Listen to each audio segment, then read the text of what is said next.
The list is growing. And I think for now, Namaskar, good evening, welcome everyone. Here we are on a day to talk about inclusion and diversity, one of the most important topics anytime around. With that, let's officially start the evening. It's over to my dear friend Vivek Chadha, and let's get started. Let's get rolling. Over to you, Vivek. Thank you, Preeti.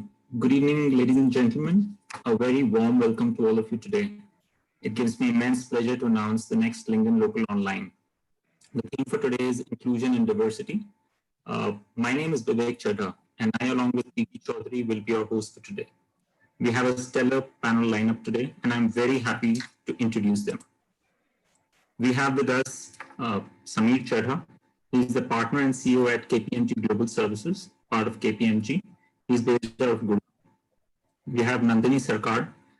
She's Global Equity D&I Leader, India, at the Boeing Co. She's based out of Bangalore. We have Dr. Marcus Ranney.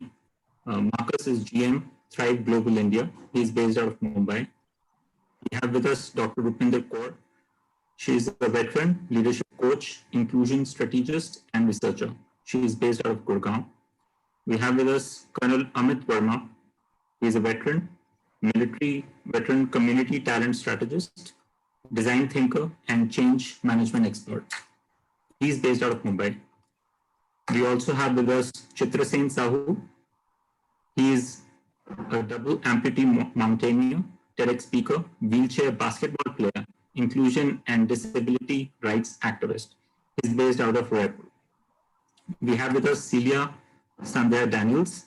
Her preferred pronouns are she, her. She is the executive board secretary for TransCan Work and also the vice president at Stonewall Democratic Club. She is based out of Los Angeles, California, USA. I heartily welcome all our panelists and thank you for investing your time to join us today.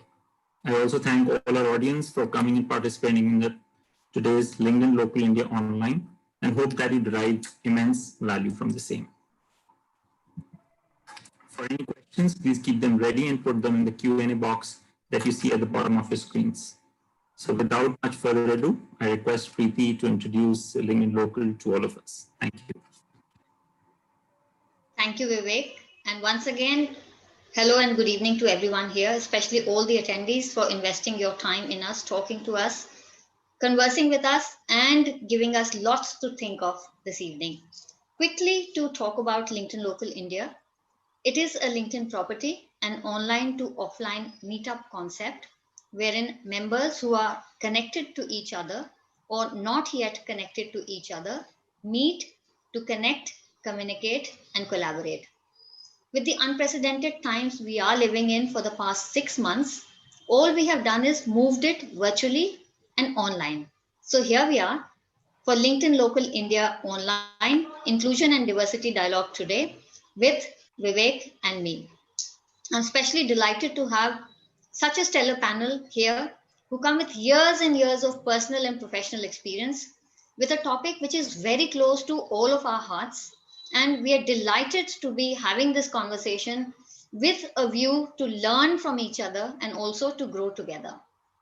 So before I get the evening kick started, let me invite Dr. Rupinder Kaur, and I think she is around here. So, all right, right there. Let me invite Dr. Rupinder Kaur to set the context for today. And once she has done that, I would be happy to take over and proceed with the evening. Over to you, Rupinder. Thank you very much once again. Thank you so much, Preeti. Just a quick check. I hope I'm audible, loud and clear. Perfect. Thank you so much, and a very good evening to all of you who are present here and with us today, and of course to the panel. I want to start this very interesting conversation today by really imploring all of you to stop talking about diversity. Just stop. And I want everyone to stop talking about diversity, primarily for 2 reasons. One, because the word is misleading, and two, because we really don't care about it. Let me explain why. When we say diversity, what we're essentially saying is that diversity is a practice where we are including different kinds of people, gender, race, ethnicity, specially able, LGBTQ, and the likes. But let me give you some facts. Women, a part of the diversity group, constitute 48% of the Indian population. And while diversity and inclusion is a global agenda, I'm purposefully limiting myself to an Indian context. As I said, women constitute 48% of the Indian population. Only about 23% of them are in active workforce. Moving further, if we look at formal roles in senior leadership, the representation is even meager. In a study which was done by the World Economic Forum, India ranks 23 out of 56 countries with 8.5% of women occupying senior roles. When it comes to the top leadership, India occupies the third lowest rank among APAC with only 2% representation, as well as the second lowest rank for female CFO representation. That's women for you. Let me move to the next category. Veterans. 75,000 veterans retire every year across ranks and disciplines. Less than 30% find employment as per their skills and capabilities. Some more data. Disabled people or specially able people constitute a significant 5 to 6% of the population of India, which is actually amounting to almost 70 million people. Even after the Disabilities Act, which was passed many, many years ago, which reserves 3% of all categories of jobs in the government sector, only 0.1 million have succeeded in getting employment in the industries. Last but not the least, 2.5 million LGBT community, which is as per a recorded survey which was done 3 years back. And we all know that the surveys are also not very explicitly done. 4.9 lakh transgender community. 99% have suffered social rejection on more than one occasion, including from their family, while 96% of transgenders are denied jobs. Diversity, only by respect of numbers, is a dark horse that we are chasing. And that is my first argument against chasing diversity. Let's come to the second one. We really don't care about it. And that's science backing us, which is where the biology kicks in. Evolutionarily, we were programmed to look out for danger. And danger meant something which is not like us, which is of a different form and function, which can threaten our existence. And once you spot a danger, in this case, in the modern world, a difference, so to say, the limbic system jumps up and takes control. That's why we have a strong urge still to disregard people, opinions, thoughts, views, which are different from us. So frankly speaking, we are scientifically not in favor of diversity. So then what is the argument that I'm making here? Let me take you back again to the same example of a caveman. Imagine a situation when you were doing the same amount of hard work as your tribe person, and one fine day you are served with less food than the fellow members of the tribe. The pattern continues the day after. Interestingly, within a day or two, the caveman would stop thinking, because now it is a means of survival for him, survival of the fittest, right? If he's not treated fairly and equitably, he might just stand to perish. Interestingly, the research on brain testifies the same thing. The need for equity, the need for justice, and the need for fairness is a core need. And if a core need is threatened, our bodies go into stress, and continued stress leads to inflammation and disease. Now, this core need, which is programmed in human beings, may be a worthy goal to chase, because naturally we are inclined to be more equitable. and can identify inequity, whether in numbers, in behaviors, in biases, in attitudes, much more instinctively.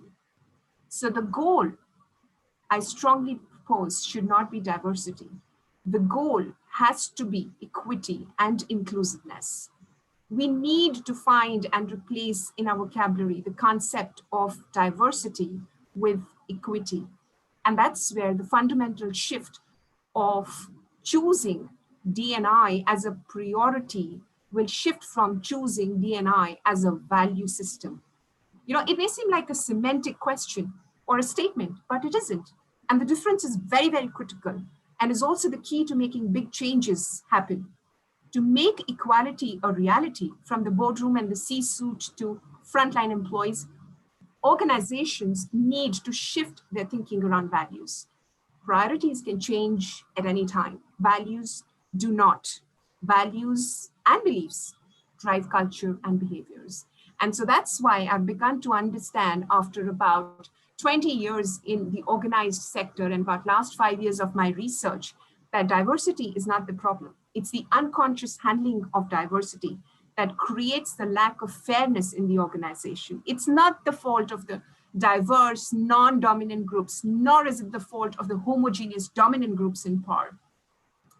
It is that diverse organizations require more sophisticated leadership, conscious awareness, thought, behavior, and also the tools to reap the benefits of what true diversity can provide.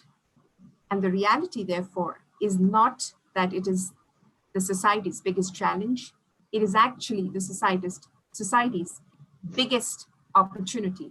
And if we figure this out in the right context and drive equity and fairness and inclusiveness, the economic prosperity that we all will achieve in the sense of fairness and decency across all of our people, race, gender, ethnicity, sexual orientations, I think the progress will be amazing.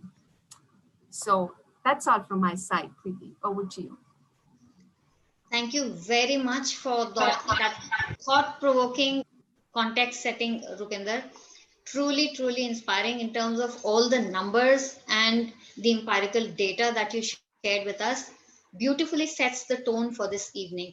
So before I invite the next speaker, a quick roundup for the attendees. Dear attendees, this is a dialogue and a conversation. So please make sure you keep those questions and comments coming into the question and answer box at the bottom of your screens.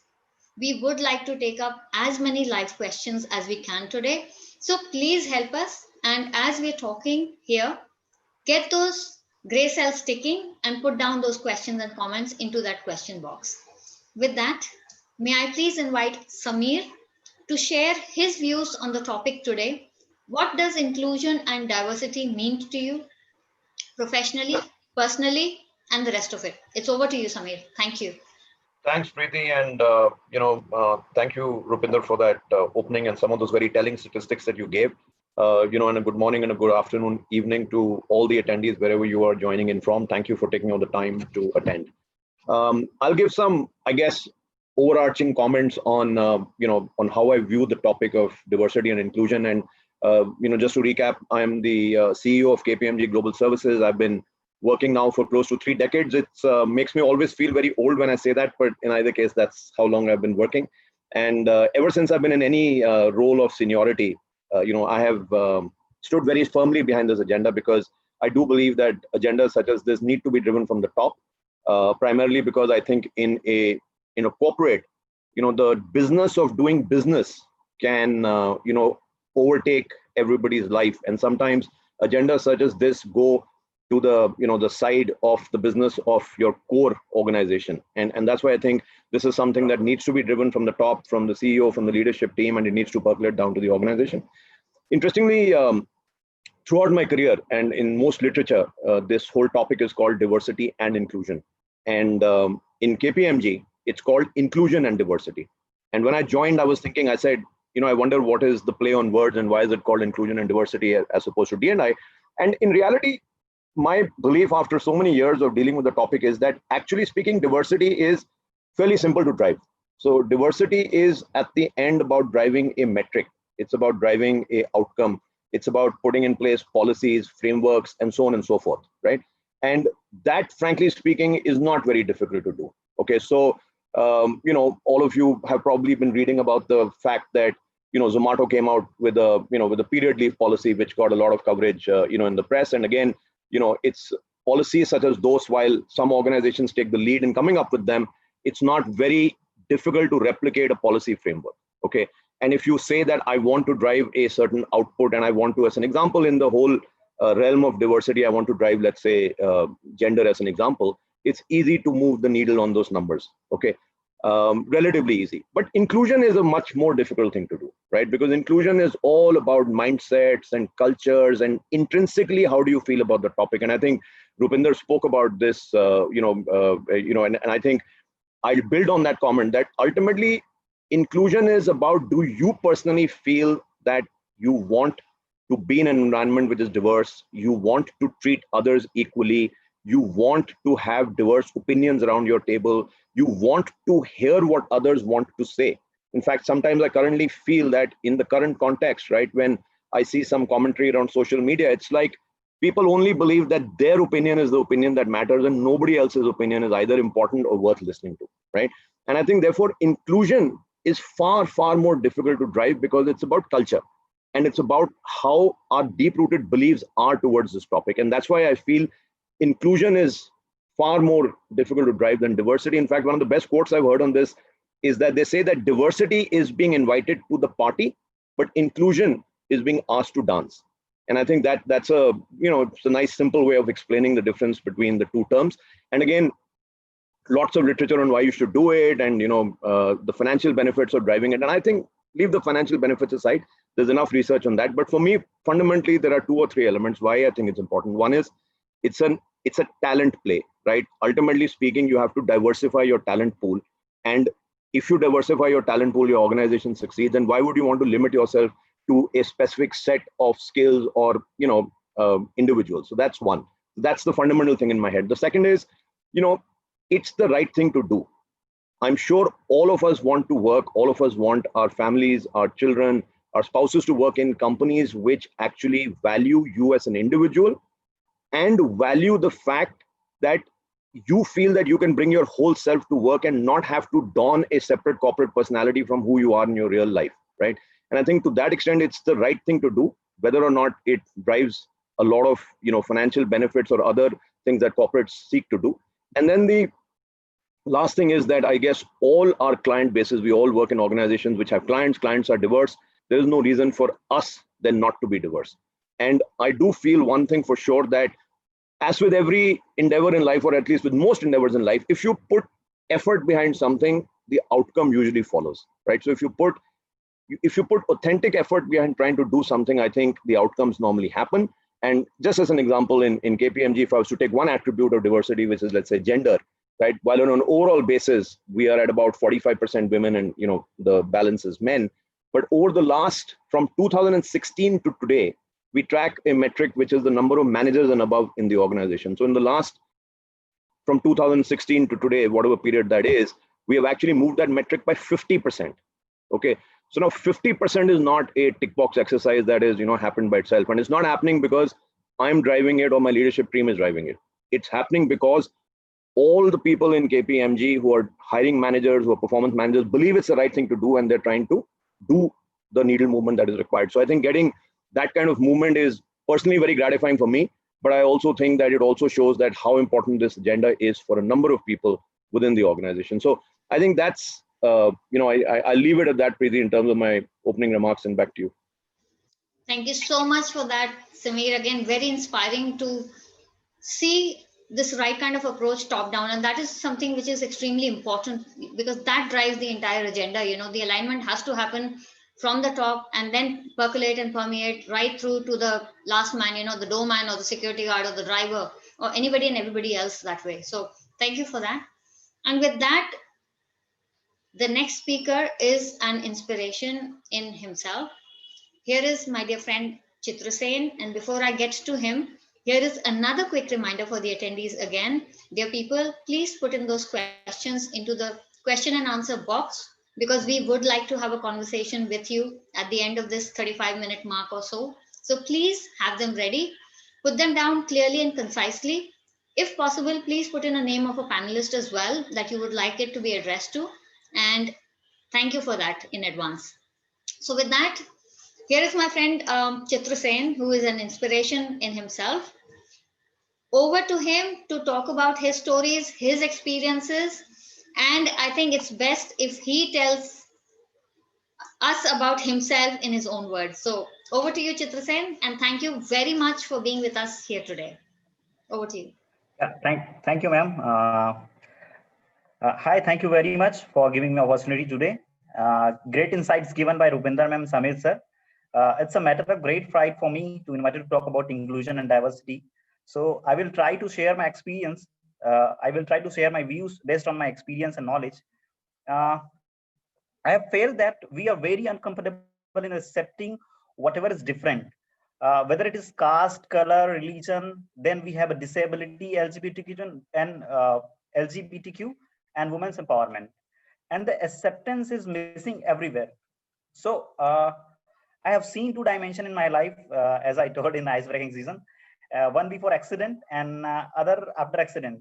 So when it comes to talking about inclusion and awareness about inclusion, and the thought process come and thinking about inclusion, the only possible after accident. So the first thing that I feel, the people show a lot of sympathy, which is not the right approach for anyone whom you meet for the first time. The first dimension should always be motivation. If you can motivate or push others to achieve something, give them some realistic hope, it is always better.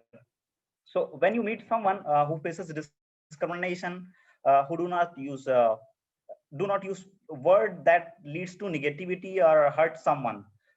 So it is very important to behave rightly to special people with disability. Always this first thing I feel that behavior is very important. The second thing, the second problem I have faced after accident, I started to giving exams for job, because I thought that at that time, I think I cannot survive the more than 95% people asking same question again and again, and that was like really exhausting. And then I started giving exam after just 3 months after accident, and that time the main problem I faced that low or rather accessibility. This was when I had given a lot of exam. I couldn't get the accessibility, due to which I had to reach the center of exam with the help of others. So what the thing the two times happened with me, that I usually get to exam center in last bench, and once a while I get in third floor, as I always mentioned in my application form.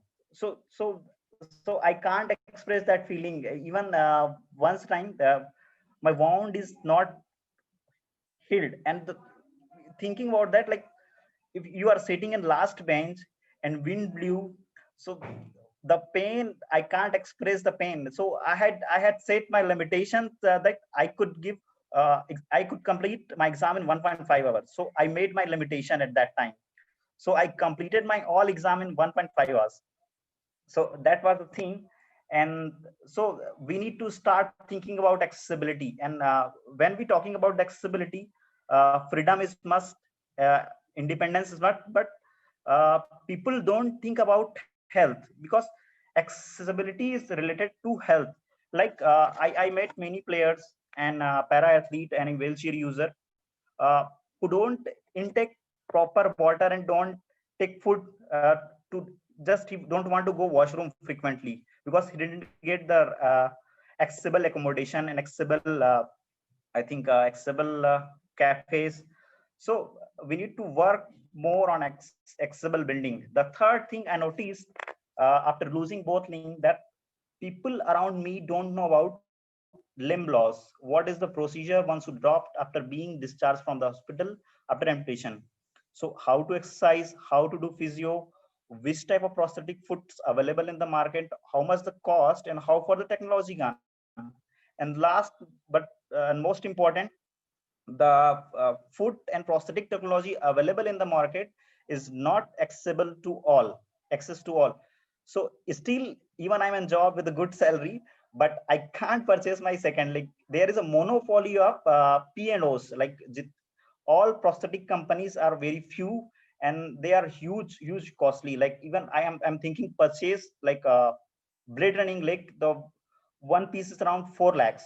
So it is not access to all. So we need to like I think we need to coverage on insurance. There are other countries they will cover in insurance, but in India there is no coverage on insurance. And the fourth thing I realized that I observed when I purchased the car in 2017. So at I think I think that mobility, freedom, independence is the key factor in our life. Like if we feel in the corona time, what we feel like we are in jail. So always every human want to be happy, want to be free when he can move freely. So no one can stop him unnecessarily. So I purchased the car and took it to RTO for registration. So I had all document, including one from central government and guidelines.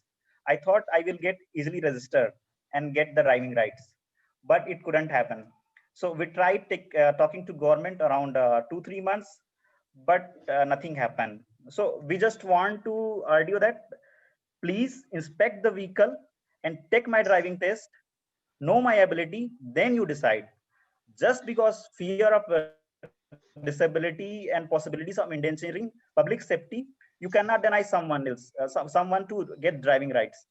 So, but nothing happened. So we had applied a writ petition to High Court Bilaspur, and after 1.5 year on 3rd July 2019, we get the driving rights, and now everybody can take benefits. But still, we want universal guideline. And somewhere when new officer come in RDOs, they don't know about the fact what is right and what happened in previously. So this thing can be done. This thing can be I can say. Can be better by sensitizing our officers on governments. So there is, I think this is just example, there is many policies like in education we don't have like a special educator, identification of disability, identification of jobs, access to sports, access to assistive devices, and there is many more policies need to change.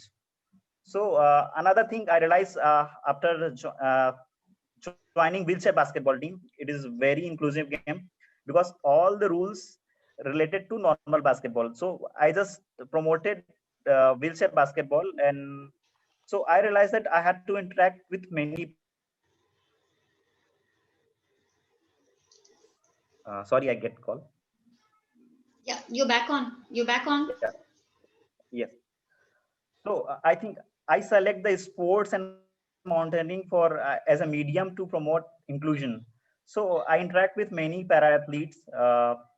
Then I know that the main problem is behavior, and our para athlete didn't get any job representing in national and international level, but didn't get any support. So even the fact is like very few player getting training from the sci center. So I think this is the main problem. So as we know that diverse and inclusive organization is performance better than the normal organization. So we need to mark more diverse and inclusive society, and I think we need collective approach of sensitization and recruitment, accessibility practices on policy, so we can make better and free and inclusive society. This is Thank all. you so much for that, Chitrasen.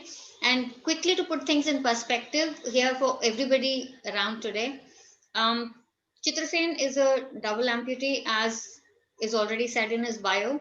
He has climbed 2 peaks. His eyes are on 7 peaks of the world, 5 more to go. He has parajumped from 14,000 feet while he was in Australia doing the second peak. COVID seems to have put a spanner into this year's plans, but he's optimistic that he will be able to achieve all the 5 for the next foreseeable future. I am behind him, and I will be coming after a lot of people to get behind him as well, to make sure that we send him on all those 5 peaks and wherever else in the world he wants to go. So thank you very much for that amazing insight and those personal experiences, Chitrasen, my dear friend. We are right here. With that, a quick reminder once again, I see some questions coming in, but there's lots more scope to go. We are halfway mark with our speakers here, and in a very short time, it'll be all over to the attendees for our conversations to begin. With that, I'm over to you, my dear Celia. Welcome to India virtually, back to your home, origin of home. Nice to have you here. And your views on the topic, please, today in terms of diversity and inclusion, all your experiences, professional, personal, and anything that you want to talk to us about. It's over to you. Thank you. Thank you, Preeti, for giving me this opportunity. I wanted to quickly set the context in terms of where and how my life and experience has been. I've lived in India half my life and half my life over here. I was born in the late 60s. I believe I was different. And while I was growing up, I knew that my gender wasn't doing justice to my anatomy. But my parents did not understand what was going on with me. And they said that, you have to live as a boy. And it was really a struggle for me because I identified with the Hijra community, but I did not want to be them, which is because I found that they were being ostracized in the society, and that's not the life I wanted to choose. So I went into hiding. I went into the closet. I just learned to suppress my femininity and learn to survive. One of the reasons why I'm setting this context is because in India, there are a lot of people like me. Hijra community is probably like 5 million or less than 500,000 who are registered and who are out. But there are a lot of people like me who have never come out. And one of the reasons why people ask me, hey, you're well settled, you've been working in multinational companies, you have managed millions of P&L, developed business across the world, and why would you want to come out as a transgender? That's the last thing you want to do. To me, it was giving back because I went through a lot of struggles when I was a child. There were times when I was abused twice by my relatives in my family in my 4th grade. And I thought it's because of something else, something's wrong with me. I blame myself. And I tried coming out in my 9th grade. I went through a lot of public humiliation and massive discrimination from the community. So it put me back into the point where I didn't want to come out. And when I got married, it was really difficult because I didn't know what I was going through. So the awareness was not there. I was always going through trauma and mental, I would say, I was so sad all the time. I used to sit on the beach and cry because I didn't want to be this. The person you're seeing on the screen, I didn't want to be this.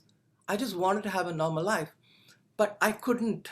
It was really hard. I couldn't talk to my parents because my parents wouldn't accept. And I didn't know what to do. I tried committing suicide twice.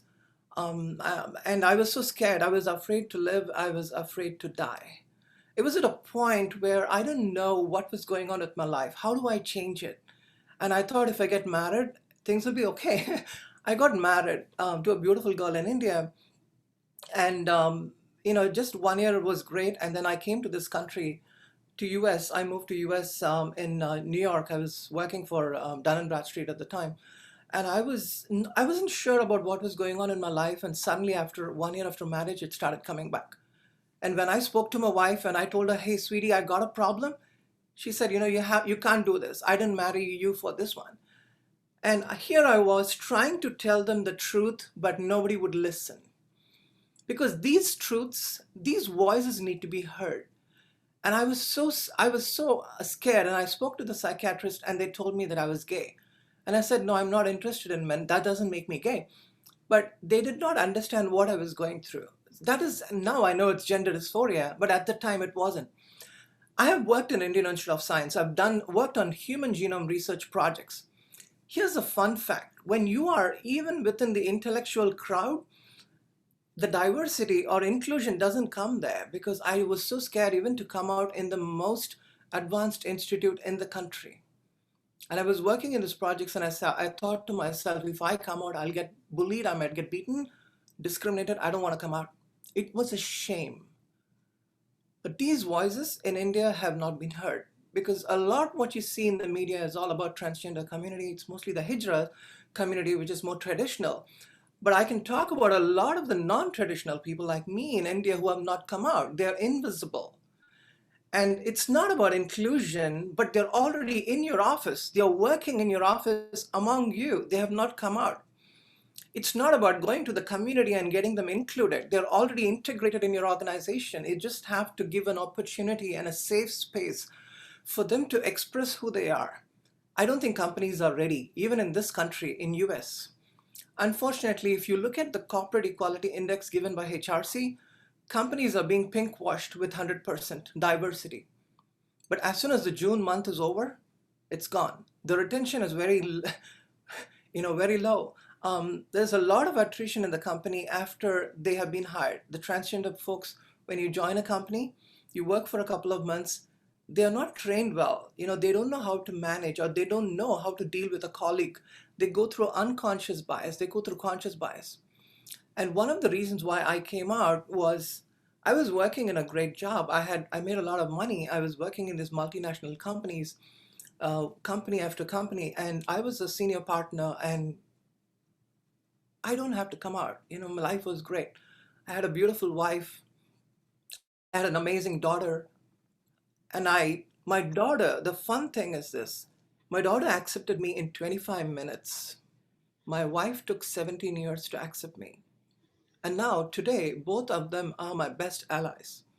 I've been married for 23 years, and I'm at a point in my life where I can be myself. At the same time, I said, if I have come out and if I can make a change, there's so much of education and awareness that needs to happen. How do I change the corporate industry? So I started getting into a lot of the, when I started projecting about the trans-related issues, I unconsciously was also working on human rights issues. And that's when I was talking about Black Lives Matter. I was getting into a point of immigration. I was talking about brown color issues. Because trans people like me in this country, you could get killed. It's not like India. India is a little tolerant. But I want to say one last point before I can get to another topic. Inclusion, I know that there's a lot of discussion around diversity and inclusion. These are terminologies. My point is, inclusion is like being tolerant. Hey, just come over. I want you to come over with me. Integration is different. It's not like calling somebody for coffee. It's like saying that, hey, we are going to meet this Friday on coffee day. Would you like to come with us? And we meet there every Friday. That is integration, because you have put a process in place. When you're just including, you're just walking and you see someone you're including, hey, why don't you come over? That is reactive. Integration is proactive. And companies it's not that companies are making a mistake. Companies are learning. And I believe that it's going to change, but it's going to take a long time. As Kimberly Crenshaw mentioned in the Chicago University, she's a professor, she said the future is not women, the future is intersectional identities. So I don't want you to look at me in the screen and think Celia is a trans. I'm an entrepreneur. I'm a hiker. I'm a father of my child. I'm a husband to my wife. I'm a musician. I'm a composer. I'm a photographer. I'm an immigrant. And last of all, I'm a wonderful human being. And that's how I want to be known. I don't want people to just look at me and say Celia is trans. That's not the only identity I carry. I carry so many intersectional identities. Unfortunately, the companies don't look at. When I was looking for a job as Celia, in all the 30 companies in LA, they wouldn't hire me at a senior level. They said, we will give you a desk job, but we cannot put you in the senior board because it's predominantly white. And it's not colored. So there is a lot of change that I'm trying to make in this country. And I'm also learning in India, how can we help? What attributes, what are the best practices we can learn from here and pass it on to some of our colleagues in India? And Samir, you wonderfully said, change comes from top to down. It's not the letterhead. Change doesn't come from a letterhead of the company. It comes from the heart of the people in the company. And I believe that if everybody in the company just sitting and thinking about diversity as just a topic, you're making a mistake today. You're already there. Be an ally. Just be an ally. When you're an ally, what you do is you accept, you listen, you learn, and you have the earning to help them. When you start doing it, put your first foot there and say, I don't understand this, but I want to help. And that is the first step towards changing the society, your community, your friends, your family. That's all I want to say. Thank you so much. Thank you so much, Celia. It is very rare that we hear such kind of stories, and I want to on behalf of the panel and the audience, I want to applaud the effort you made in the face of real problems that we are all aware of. Thank you so much for that, and we'll circle back to you when the questions come. All right, so we will move to our next panelist, Colonel Amit Verma. And Amit, over to you for your views. Thank you. Thank you, Vivek. With the immense understanding from the panel that I've been able to get, the way Celia was able to give the crux of it, it's about humanity. And if we are not willing to stand up for what's right, what's human, what are we? Discrimination is a reality. We have to accept the reality, only then can we begin to change that reality into something which is more palatable to us. The more we are willing, the more we are able, more change will happen. From inclusion, as Celia very correctly said, it has to be about integration. It has to be about understanding, and most of all, it is about communication.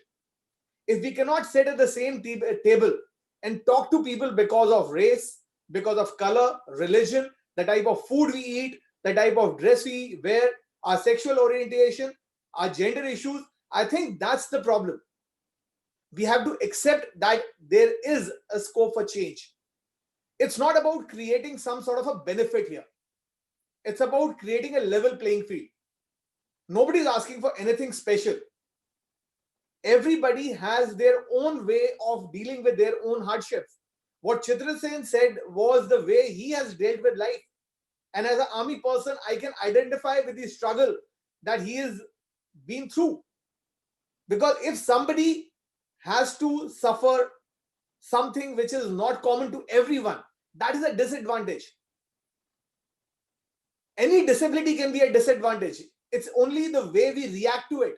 If we were willing to support anyone as a society, the disability will disappear. There will be no disability. The point is we are all human. And only when we are faced with a discrimination do we realize that discrimination exists. For some, it's like running into a wall. For some, it will be something which is very personal.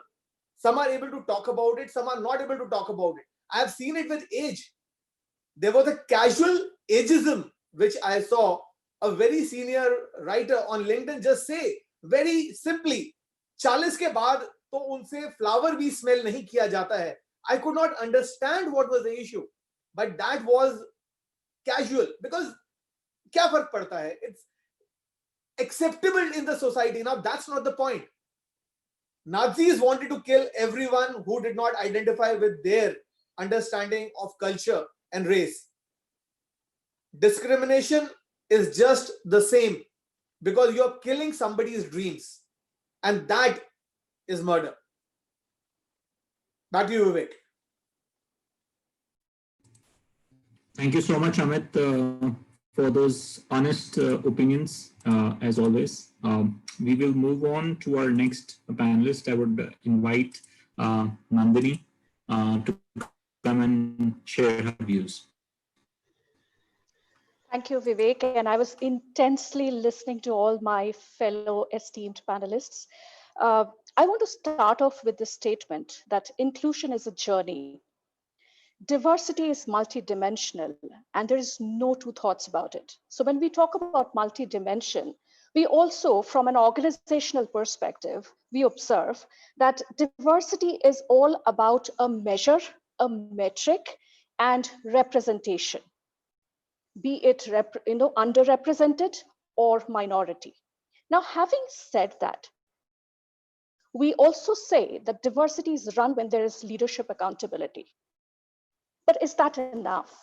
I want us to think together today as we are listening to this conversation and diversity dialogue As we build representation in the workforce, predominantly the focus remains with the frontline and the executive level. What are we doing in the middle? Are we building enough diversity when we talk about the middle layer of the organization? If not, how do we look into the learning and development aspect, the function of the organization? How do we develop and nurture talent?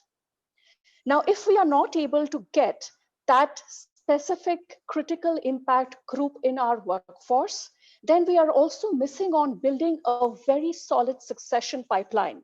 Now, I'm talking from an organizational functional standpoint, and this becomes very critical because if we do not have diversity in every tier and layer of the organization, we are missing to build on diversity on the boards. Are we having enough representation? Now, having said that, let me come to the most critical and the difficult aspect of the journey when we say diversity and inclusion, and that's the inclusion journey. Now, when we say inclusion, to my perspective, inclusion is a feeling, mostly intangible. We do have employee engagement surveys, but does everything come out in the survey? Is a question to think.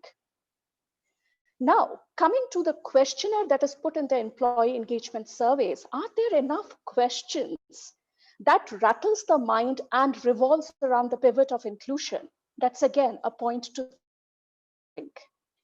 Coming to the other aspects of inclusion, inclusion to me is openness. Inclusion to me is a sense of belonging. Inclusion to me is equality. But I would want to go a step down and say, hey, we need to look at equity first in order to create a level playing field. And in case of diversity being multidimensional, not to miss the intersection, which Celia kind of really brought out. And I would want to reiterate that example in an anecdote using me as a hypothetical situation. I'm from Kolkata, but I'm settled in Bangalore for my job. So I'm an immigrant, if you have to understand immigrant as a term. I'm from the eastern part of India, now settled in South India. I may have invisible disability. I may have a different sexual orientation and I'm closeted. How will organization diagnose and understand that intersection?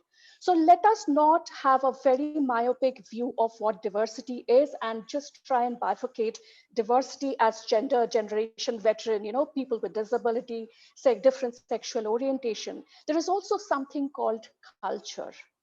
And I have been facing this question with the COVID era now ongoing, that is diversity and inclusion still a priority? My response to that question has remained constant. If diversity and inclusion is a value-driven proposition for the organization, a value-driven priority never ceases to be a priority. So that question should not occur. However, it's occurring. But I say, let's take this COVID era as a moment to reset ourselves. When I say reset, let's reimagine, rethink, and rebuild the culture and ecosystem where we enable each of the diversity dimensions to coexist. So it's all about realizing and understanding intersectionality, being equitable in approach to ensure that we are enabling a level playing field, at the same time, creating integrations between business and different functions of the organization to lead this journey, live the value of equity, diversity, and inclusion. Because we understand the barriers to a culture of inclusion are microaggressions, where we do hear a lot about workplace harassments, bullying.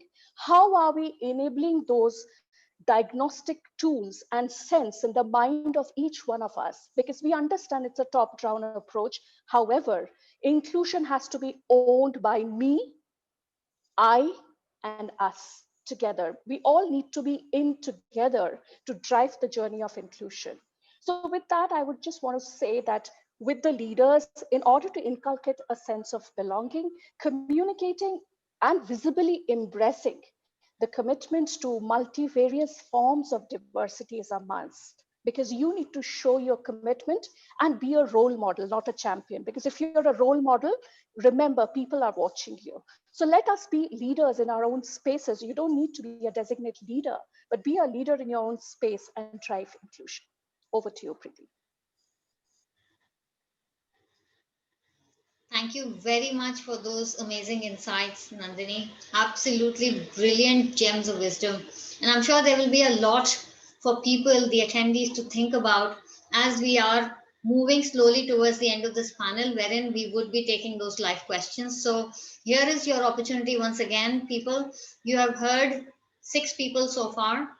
Last but not the least, I will be moving on to Marcus. But before that, the questions and comments in the question and answer box, please. We will take as many as possible, practically and humanly, because we will need to stop at 8:30. But I promise you, if you put the name of the panelists down, I will get email answers for you and I will email them to you. That is my word to you today.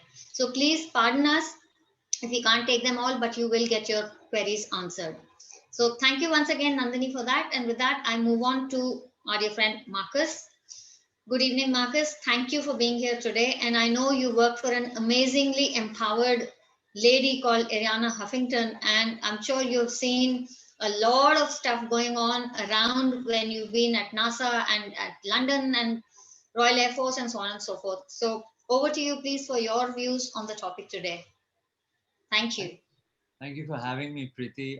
It's always, I think, a advantage of being the last speaker that everything important has already been said before. And particularly with the voice and my health issues being the way they are, it will help me for sure. I'm going to take a slightly more hopeful view of the collective wisdom that we've presented today. If we look back through history, going to the Emancipation Proclamation, the suffragette movement, the fall of the European empires, apartheid, Martin Luther King, fascism, Hitler, the Berlin Wall, same-sex marriages, and now, of course, we have in India 377. For centuries, we as human beings have slowly but steadily moved in a positive direction.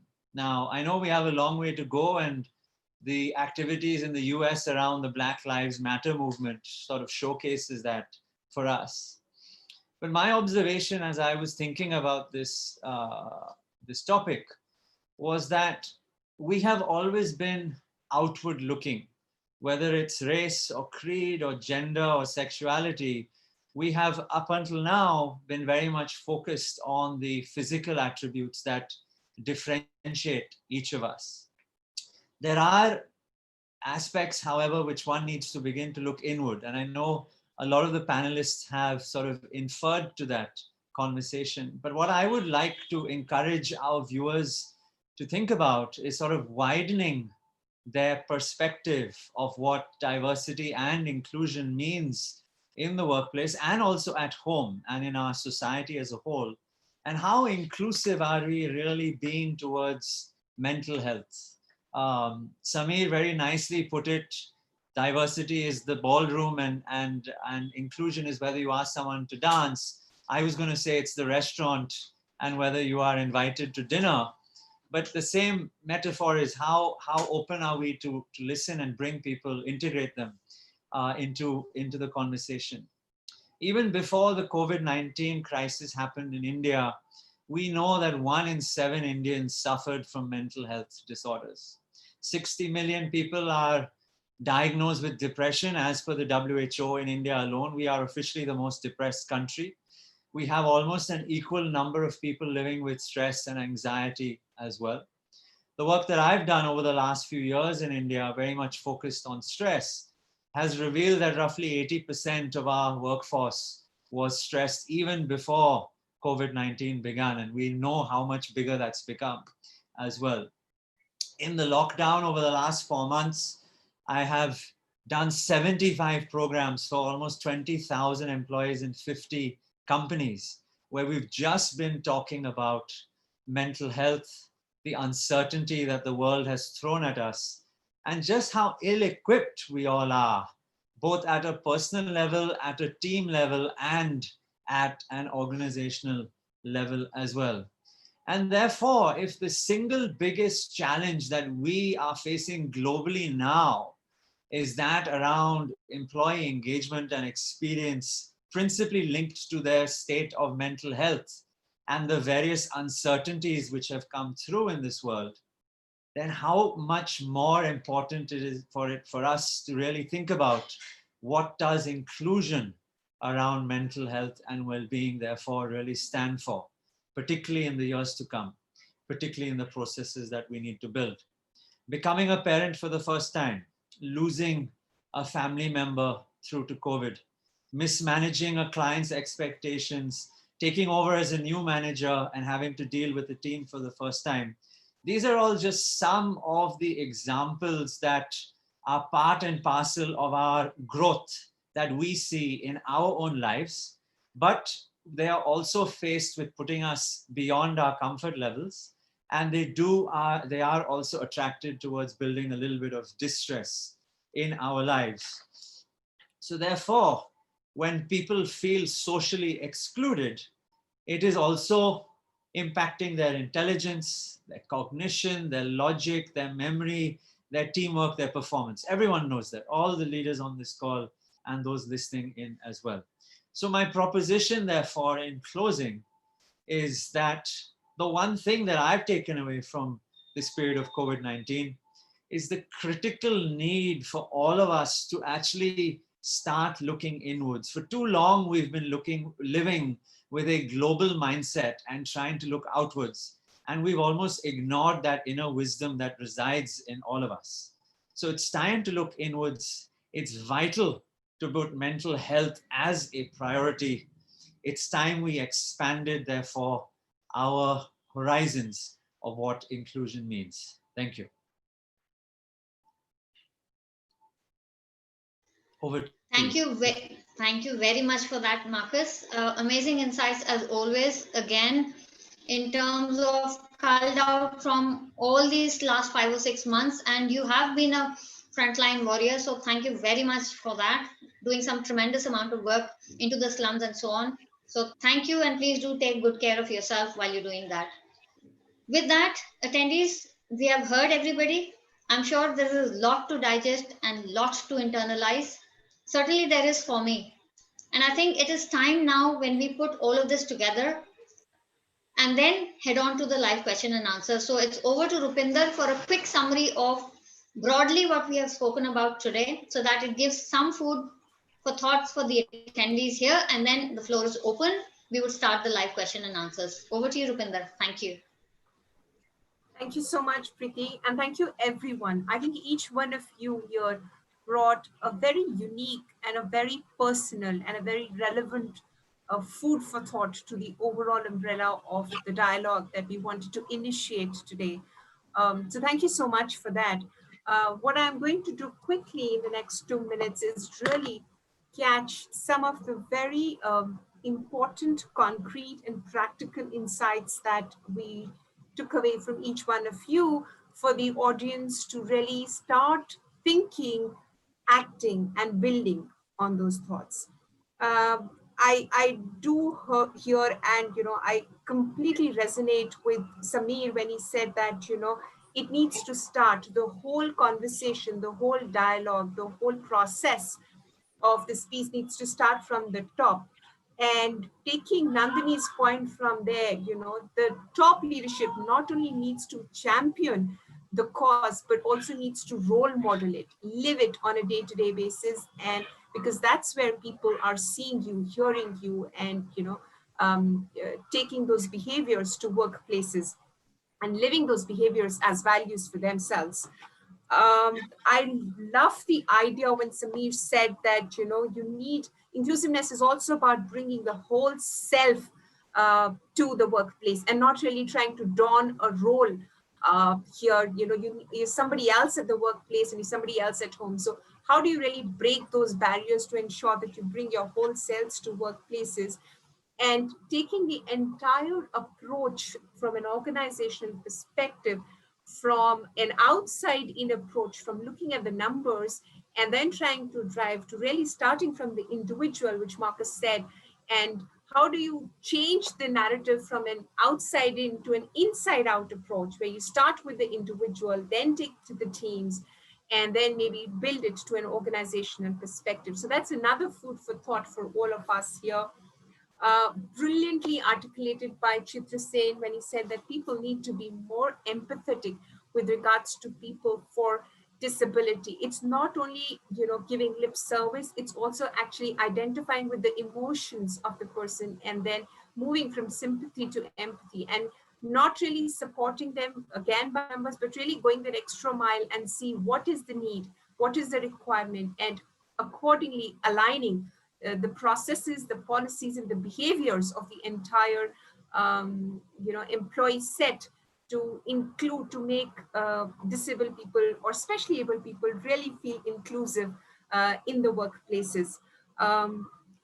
Celia, you've touched a personal chord, I think, with all of us by sharing your true personal stories, and kudos to you to really bring out that narrative so boldly, so courageously, and so eloquently. So thank you so much for really sharing your story and the messages that you give to everyone. And I think especially for the organizations that are trying to experiment and really open up to all those conversations, which you rightly said, it's not really about inclusiveness. It's not really about integration. It's about inclusiveness, or the other way around. Inclusiveness is there. Sorry, we really need to integrate people into the system, which is so critical, and it is just so important. So thank you for bringing that perspective in. We really need to reimagine, rethink, and channelize our whole perspective about diversity, inclusiveness, and equity as we try to become more inclusive and equitable organizations as well as societies. So I think those are the few things that I've caught up from all of the participants here. Of course, Colonel Amit spoke brilliantly about the need for humanity and how making organizations more human can encourage a lot of inclusive viewpoints and bring people in from a thought point of view. So that was brilliantly done. I leave all of you with large 3 pillars if you really want to build on this commitment as an individual, as an organizational leader, or as a part of society. Act, build, and commit. The ABC of what I call the diversity and inclusiveness piece.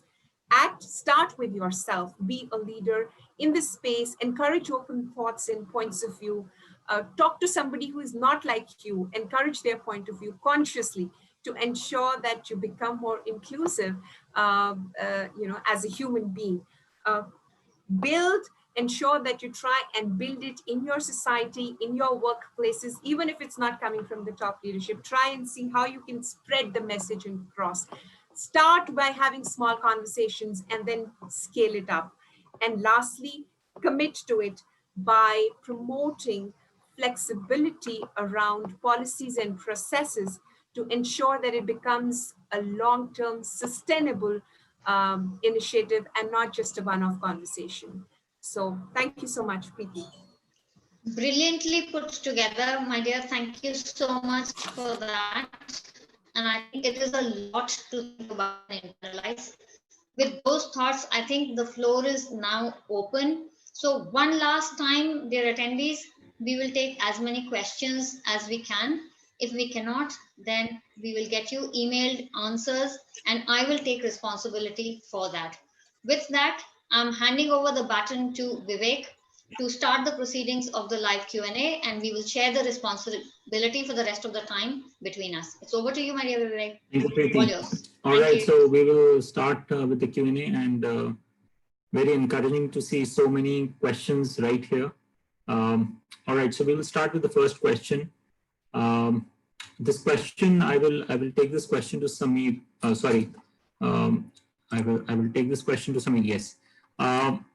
Sameer, how can we drive a business case for D&I using tangible business impact ROI to convince business leaders who view D&I as an HR agenda?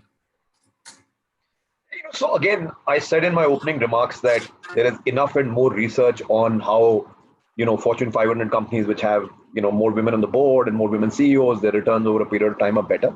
But again, the comment I would make on this is that, seriously speaking, the moment you try to translate it into a financial imperative, it doesn't resonate, at the level of emotionality and in the heart with people, right? Because it's difficult to correlate to the fact that shareholder return will go up by so much and, the the EBIT rates will move up by so much. And that's why I really feel that it is got to be driven by the fact that it is the right thing to do, and you have to be able to create a narrative in your organization so that the organization can be aligned to that narrative. And I think one of the things, for example, every time I speak about this in KPMG, prior to that when I was running Barclays and I used to speak about it there, was that, gender is, let's say, a theme which is, is quite mainstream in terms of how it's being driven. And I'm always out there saying to the men who attend that this is not reverse discrimination. We are not trying to create a fast track for anybody. We are trying to create an equal track for people, right? So it is a meritocracy. Ultimately, competence is what matters. We are not hiring. And like I said, sometimes metrics are easy to achieve because, you put enough pressure on metrics, people will start hiring because they have to fill that metric, and you'll end up getting an organization which is not valuing meritocracy, right? And I think, therefore, that message is important, that this is not reverse discrimination. We are not trying to, make sure that women or folks, let's say from the LGBTQ community or PWD or whatever, have a faster track in the career in the organization than somebody else does. And I think it's important, if you have to believe it in your hearts and minds, that is exactly the intent. The intent is to create a more equal workplace, not a more unequal workplace because of what you're seeking to do. Thank you, Samir. I hope that answers the question. The question was asked by RK. Nandini, yes, you want to say something? Please unmute yourself. I would just want to add on to what Samir just spoke, that first criteria of looking at a business case and making it more believable, convincing, and taking the leadership into confidence would be ensuring what works for your industry. So look within, be an entrepreneur, intrapreneur. So have that entrepreneurship mindset to look within to check what and how diversity has played a part in your organizational journey. And there could be financial as well as non-financial parameters and metrics to check on how it has impacted, like the brand value to the employee engagement score rate to the net promoter score. These are all non-financial backgrounds. However, the share value, how it has impacted the revenue generation. There can be an internal study that could be done in order to build those ROI that best suits your industry and your organization. Thank you. Thank you, Nandini, for that. All right, we have the second question. I will take this question to Amit. The question is, how can corporates, the question is asked by Akhil Iyer. The question is, how can corporates get away with the mindset of converting everything into a metric, starting measuring and manipulating it, and then printing dashboards even for a topic as important and sensitive as equity and inclusion? Okay, Vivek, I'll take that. To begin with, in Army, there's a saying, enough evidence and with enough statements, you can prove anything. And the second one is with enough data, you can create your own metrics, you can create your own reality. I've been into data for a long time, and just because something can be measured doesn't mean it's the right thing. And just because something cannot be measured doesn't mean it doesn't deserve our attention. What Samir just mentioned about, and even Nandini said, it's about creating equality. Some of the metrics may be required to be looked at differently. If your employees are feeling uneasy, maybe that is something you need to watch out for, because you have introduced an element which was not there in their environment earlier. So maybe you're looking at that metric the wrong way around. If you introduce a change, there will be resistance. We have seen that in physics. We have metrics for measuring resistance to change. You can get those metrics in to the conversation. How are people resistant to change, and what can be done to make it more equitable? As Samir said, it's about creating an equal workplace. It's not about bringing in people for the heck of it. It's about creating a meritocratic environment. Now, that can happen if you feel talent is available everywhere.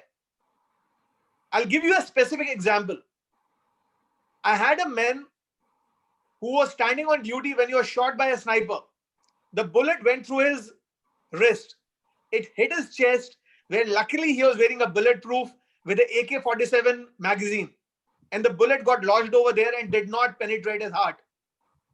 He's a brave Naga soldier who had to be boarded out because of a left hand injury. He was declared unfit for combat. We put him into the CSD or the canteens, and he turned out to be a beautiful, amazing organizer, an amazing guy at creating demand, meeting up with people, creating relationships. He did not let his disability, and the word used in army is disability. He did not let his disability stand in the way. But the higher headquarter measured him as a disability. So there was a metric. You have a person who's not fit for combat, board him out of the army. I resisted it, which means that whatever be the metric, a leader can take a call. And those are the type of leaders and those are the type of metrics that we want. Back to you, Vivek. Thank you. Thank you so much, Amit, for that. All right, so we'll move to the next question. I'm combining two questions here, these questions are for Celia. The first question is from Smriti Chandra. She asks, how can we start inclusion at home? And the second question is from Gargi Bajpai. She's asking, how are we to make people express themselves? Celia, for you. Thank you so much. That's a great question. It took 42 years for me to really come out. So it's not easy, especially when we live in India, where the society is totally binary. It's very difficult to come out and say, hey, I'm different. You know, my birth gender is different from my preferred gender. So there's a lot of education that needs to happen. And people like, I believe a couple of things. One is, if you want to make a change, it has to start from your family. It has to start right from your family, your siblings, right from there, because your employees are working in a community that resides in a family, in a place where you want to educate them from bottoms up, and then make sure that your family understands you, and then your community understands you. And then when companies are working in the community, you can make a change. Because it's not easy to just go out and distribute food or just give money and then walk away. But your companies need to be involved in the community to understand trans community. There are 85% of trans people are working in blue-collar jobs today. But unfortunately, that's not the percentage that I'm focusing on, because companies will do that. The percentage that I'm focused on is, how do you increase another 15% here who are in professionals, who are in white-collar jobs, and they have not come out.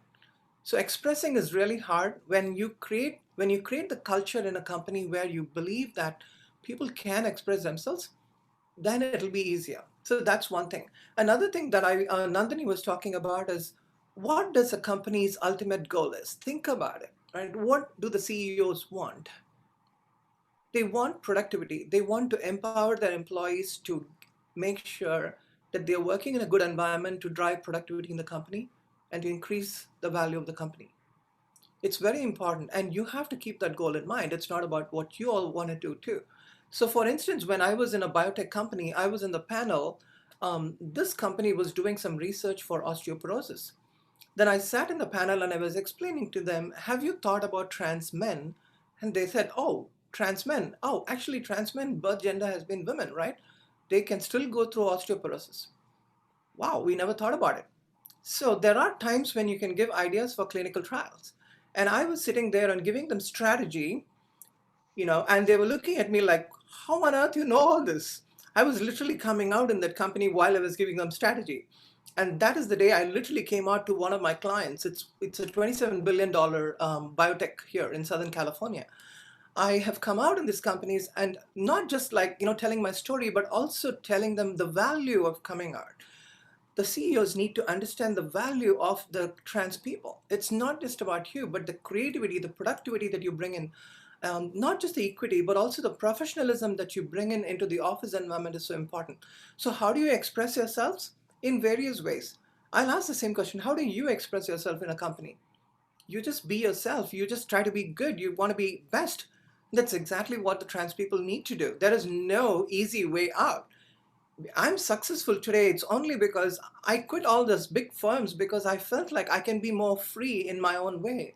I came out in Capgemini while I was consulting with them. I was third level below the CEO. But the point that I saw was, they did not understand me at all. And I didn't have the flexibility to, in a senior level, it was very difficult for me to express myself.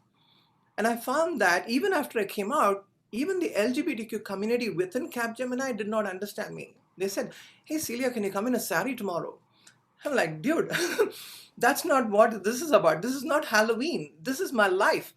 The other thing that I want to tell you, if you people are listening in the call, LGBTQ people, when everyone says this is just a lifestyle, this is not a lifestyle. This is our lives.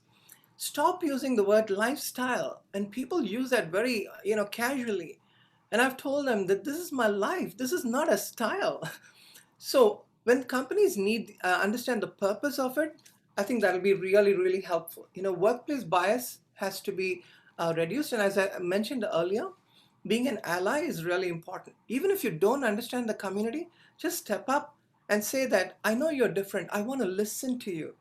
Why are you different? Why are you sad today? Tell me what is going on. So create that awareness, create an allyship group along with the LGBTQ group or the trans group so that you can hold hands. End of the day, if you want your company to succeed, think about people standing and holding each other's hands and saying, we want to go forward. I'm going to pull your hand. If you're struggling, I'm going to drag you. I'm going to pull you together with my own struggles. And that is the kind of picture that I have in mind. That is the only thing that can drive companies. Just selfless, being selfless. Take away all the unconscious bias, the conscious bias, and just say that, I'm here to make a difference in my company, in my community, in my family. Unfortunately, my parents are not alive today to see me on these calls, but my brother is. He was alive. He lives here in San Francisco, and he was actually sent by the Indian government to do his PhD in Japan. And when I came out to him, and the first thing he said was, I'm so sorry, I did not know. For so many years that we lived together, you did not tell me anything. I'm so sorry I was not able to be there for you when you were struggling. That is what we need today. Family acceptance is so important. And a community is important, especially the company. When we have compassionate CEOs like Samir sitting in this call, what more do we need? He's an ally to all the other CEOs in the companies. We are all allies in our own way. I think that's what makes a big change. It helps us come out, and we don't have to be dramatic about it. And yes, please. Sorry, I just wanted to say, Celia, not just because you took my name, right? But I'm a big movie buff, right? And there's this fantastic movie called Wonder. If you've not seen it, please do. Where there is a kid with a facial deformity, and he's always mocked at school. Yes, I've seen it, yeah. Mm-hmm. Right, and the principal tells a bully in the school saying, he can't change the way he looks. Why don't you change the way you see? Right, and I just felt that has always stayed with me. Like to your point that you're making, right? Ultimately, you said it so beautifully. It's not a lifestyle for you. It's your life, right? And that's the point that we have to be able to change the way we view it rather than the other way around. Right. Thank you, Smith, for that. And thank you, Celia, for sharing, your views. All right, so we'll move next. This is the next question asked by Sandhya. I'll take this question to Chitrasen. So the question is, what can we do to build support system, integrate different sections of the society? Yeah. So I think when we talk about inclusion always start from home. I am fully agree with Samir sir that inclusion comes from heart, and this one more thing that I will try to share my one story during my rehabilitation of one girl. So there are two sisters. Then and one of them is like by birth is disabled. So they are taking a skill development training in the ICICI Foundation. So I met him at that time. So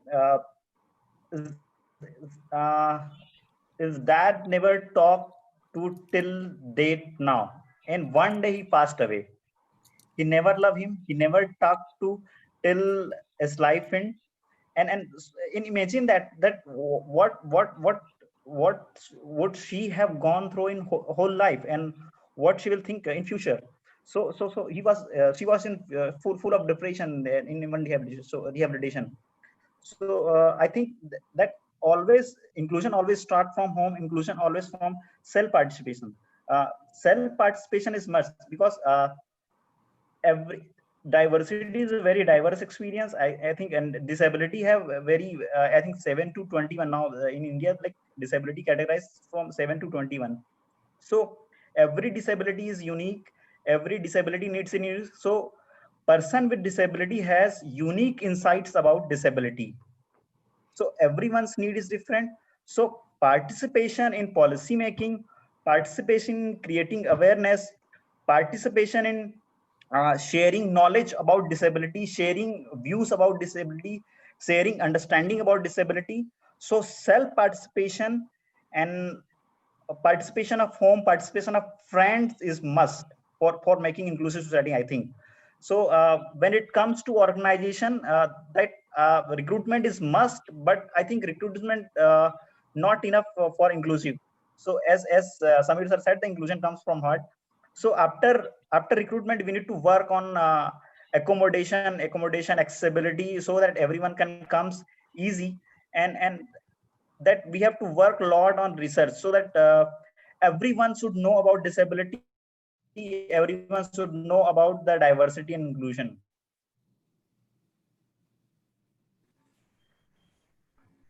Thank you, Chitrasen, for that, sharing those views.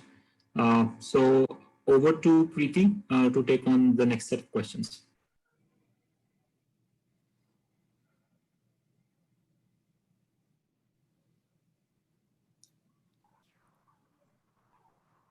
Thank you, Vivek, for that. And the next question is for Nandini. And Nandini, Abhishek Gupta wants to know, what can mid-level managers do to promote diversity and inclusion in their organizations, apart from encouraging a dialogue?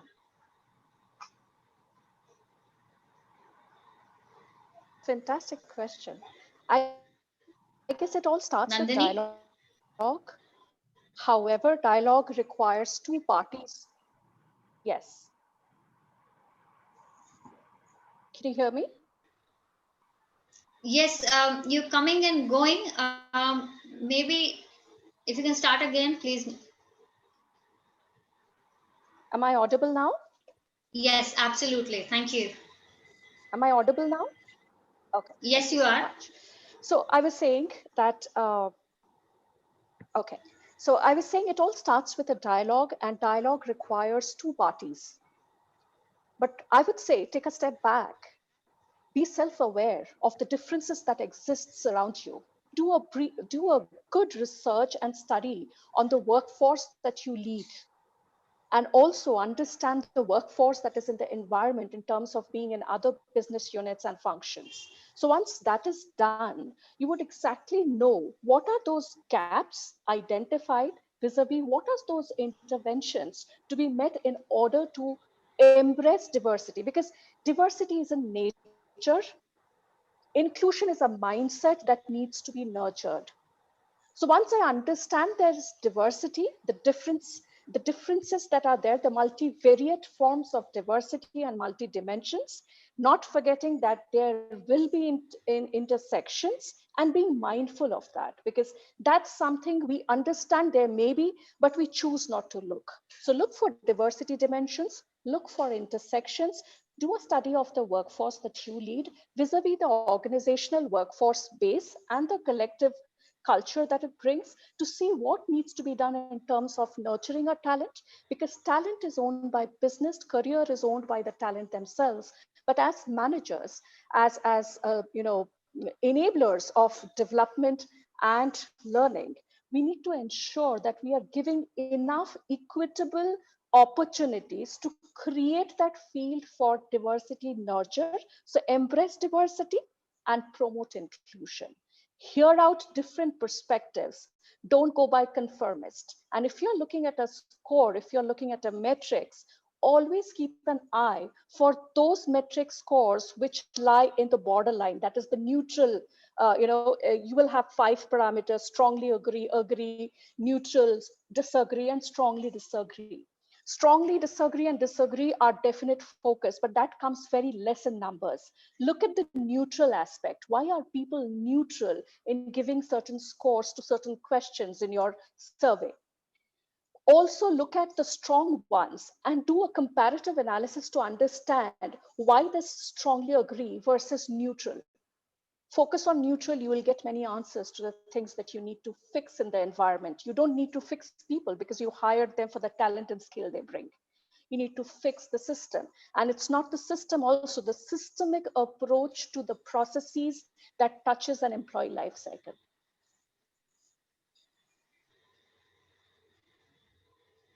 Thank you very much for that, Nandini.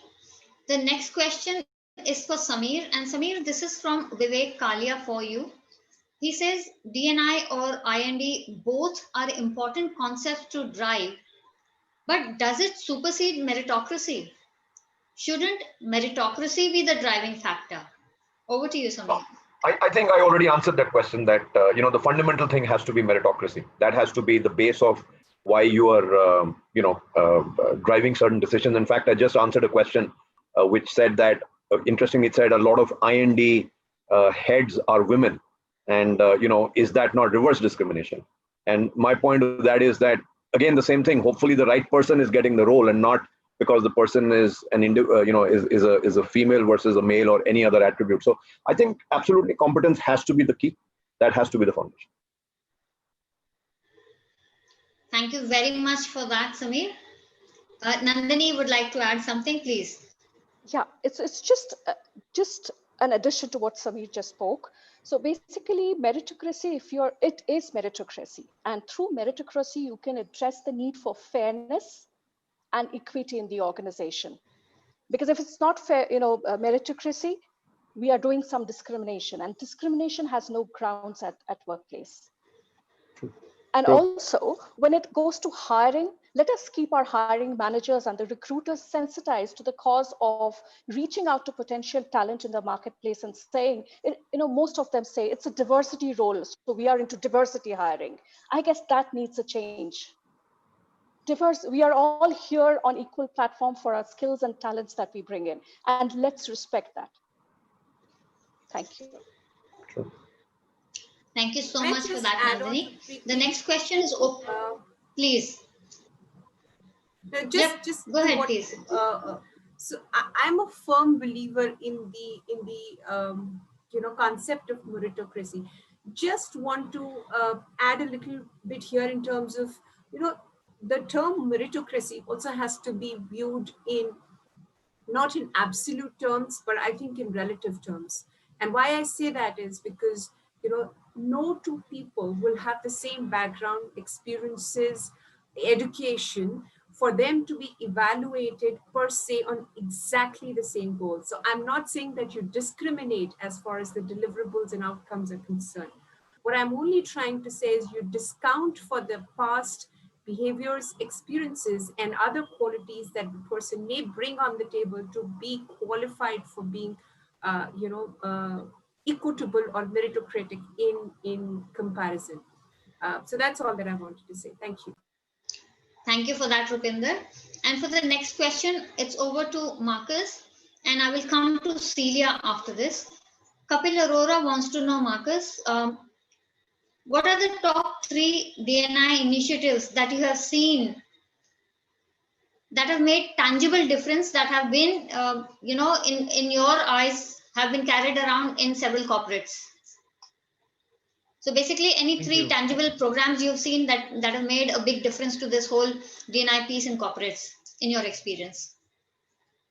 Yeah, and what I don't want to take away from is all the amazing work that many companies are doing in this space in India. Of course, there's a long way to go, but everyone is slowly moving the needle. If I may readjust the question, I might suggest that maybe I can give each of our listeners 3 things that they can do at an individual level to enhance their own capacity to be more inclusive in their work at home and in the workspace. Preeti, if that's okay. The first thing that I would like everyone to encourage, and these are called micro steps. These are things which you can do every day, too small to fail. Number one, every day purposefully have a conversation with someone where you are actively putting yourself in their shoes. One of the biggest challenges that we have today in our world, given the social media echo chambers which surround us, is quite often the same sets of biases get reinforced over and over again.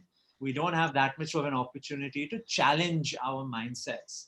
And so it's very important for us to do that actively. So that would be one thing, the first thing that I encourage each of us to do every day. The second thing to do is add a word onto the sentence. We all ask this question of our colleagues or family members, how are you?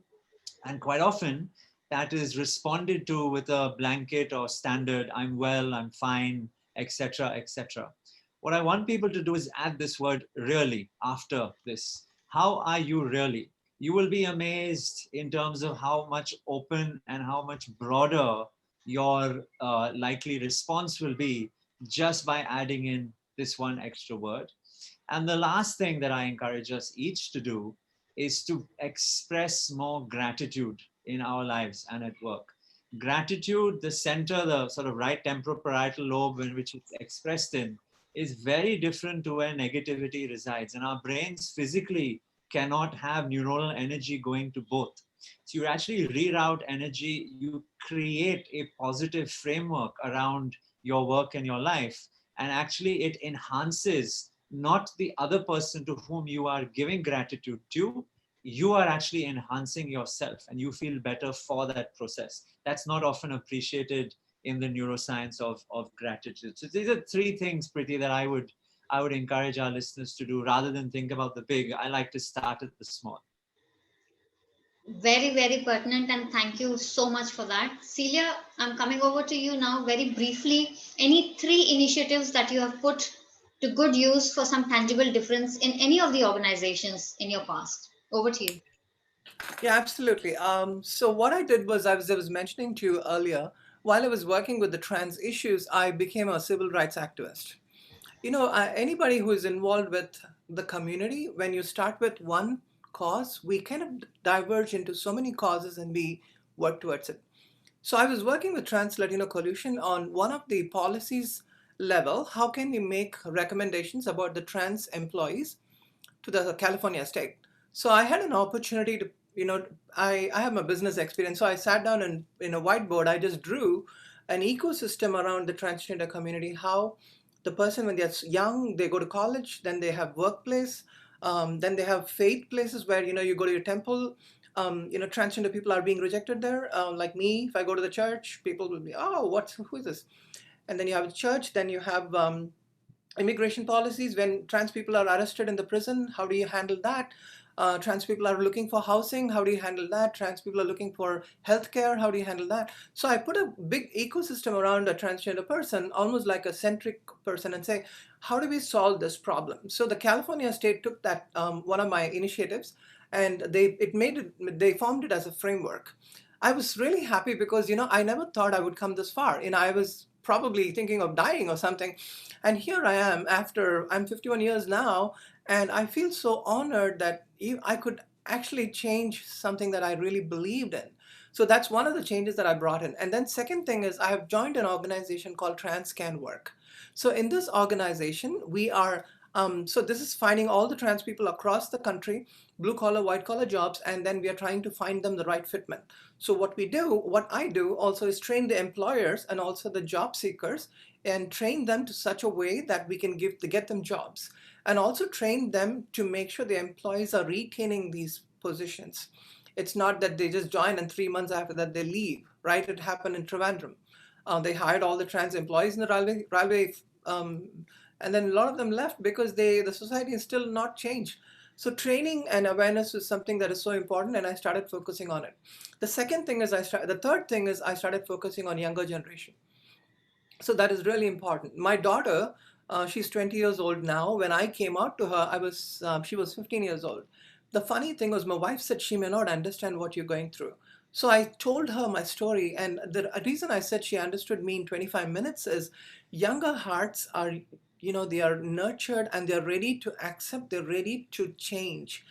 And so we need to focus on our younger generation. We don't want to be going and beating all the baby boomers and asking them to change. They may not, because they have preconceived notions. But focusing on the younger generation is so important. Now, my daughter is actually in Zoom calls with me in all these activisms that she's doing today. And she's so proud. And my wife one day told me about me when I came out to her. She said, "Sweetheart, I'm really proud of you.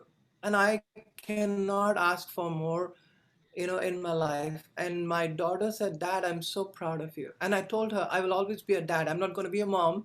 You have a beautiful mom. I will be a beautiful dad." But I just said, I will be your dad all the time. So open dialogues are so important. Be honest, be transparent about who you are.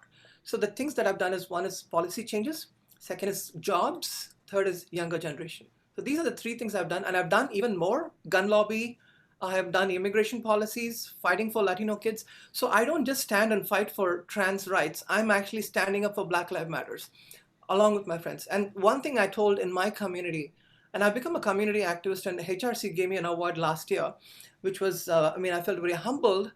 And I find that in Southern California, not a lot of trans people have actually come out who are Indian based. And I don't know why. I don't know. I have not seen. And so people are finding it so interesting to come and, Celia, we want you to come and talk to us. But it's okay to talk. But I know, even in my own corporate world, I know a lot of them are still hiding. They have not come out.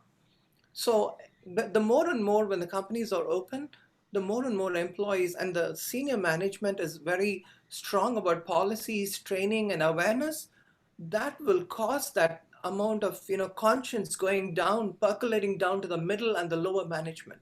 So when you're in a team meeting, people will not discriminate you. Because I have gone to work as Celia, and I just focused on my work. I did my job, and I was out. No issues. But it All doesn't right. happen all the time. Sure. Thank you so much for those amazing insights. We are well beyond our 90 minutes, so it's just time enough for Rupinder's comments about three tangible things, very briefly, of what she has done to bring about this whole DNI in her past organizations. And then it will be closing time, so I will come back to that. But before that, it is over to you, Rupinder. Thank you. I'll just take a minute to kind of completely summarize what we did as an initiative from an organizational perspective. Celia will actually talk about from a societal perspective, and I think both the prongs needed to be addressed simultaneously. So quickly, from an organizational perspective, I think the first thing that needs to be driven is the agenda needs to be driven from the top. So if I have to talk about concrete outcomes, ensure that you have people accountable, whether it's a DNI committee or people who are directly responsible for driving the inclusion initiatives, equity initiatives in your firm. But that particular committee or members of that committee need to be directly reporting to the CEO or the top person in the organization, because then it's the CEO's agenda, as we all are seeing Samir lightly driving it from the front lines. So that's number one. Make sure that you have people accountable and an organized committee who's responsible, accountable in driving this. Second thing that we did was we actually created a drama club within the organization where we use psychodrama to hit the unconscious biases that we all are talking about. And we didn't hire any external person for it. We actually roped in the employees to identify which biases exist in the system, because as Nandini pointed out, biases are also very, very individualistic to an organization and industry. So we did those role play scenarios across the firm, so much so that we addressed 18,000 people in 3 years' time. I'm not saying the biases are gone, but it's the starting of an awareness, a dialogue, and a conversation. And the last but not the least is, as everyone has pointed out, in Celia especially, make allies. So, and especially if you have to drive the race and the women agenda, you need to make men your allies. allies. So a program which saw huge success in the organization because we roped in all the top 100 senior leaders who were men to talk of driving not only numbers as far as women leadership is concerned, but actually hitting the grassroots with making people aware of their biases, the way they make progress, the way they make payment decisions, and the way they build succession pipelines and all of that. So yeah, those are the large three things that we did, and we did see results with all of them. Thank you very much. And it is time now. There are some questions that still remain. We will get answers for all of those via email to you. Last but not the least, first of all, thank you very much to all the attendees for being here today. Thank you to our partners, eseely and Reboot Digital. Thank you to Vivek, my co-host. Thank you to all the panel for sparing all your time and coming in from the US, from Bangalore, from Gurgaon, from Bombay, and such like. With that, this is me, Preeti Chaudhary, signing off from this LinkedIn Local India Online. And I will come one last time to all the panelists for one sentence, quick parting comments to the attendees, any advice, any wish list. I'll start from Nandini, one sentence. Celia, Chitrasen, Nandini. Remain curious and keep the growth mindset in. Be a learner. Thank you for that, Celia.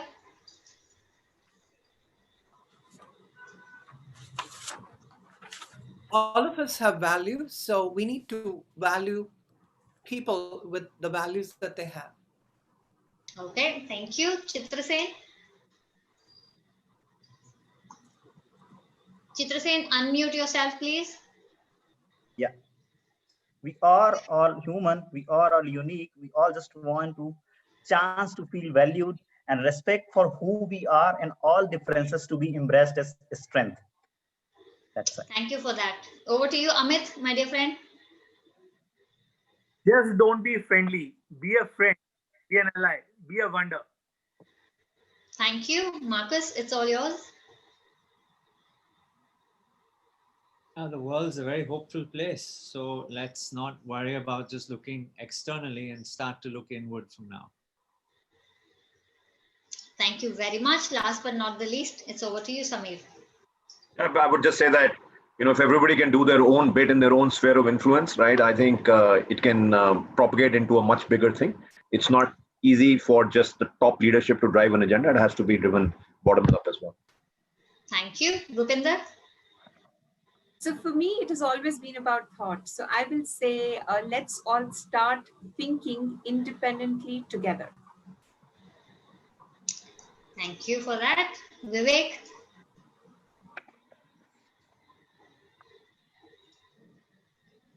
I think what I've learned today is be an ally, and be sensitive and understand the point of views. And as Celia, mentioned before, go and ask.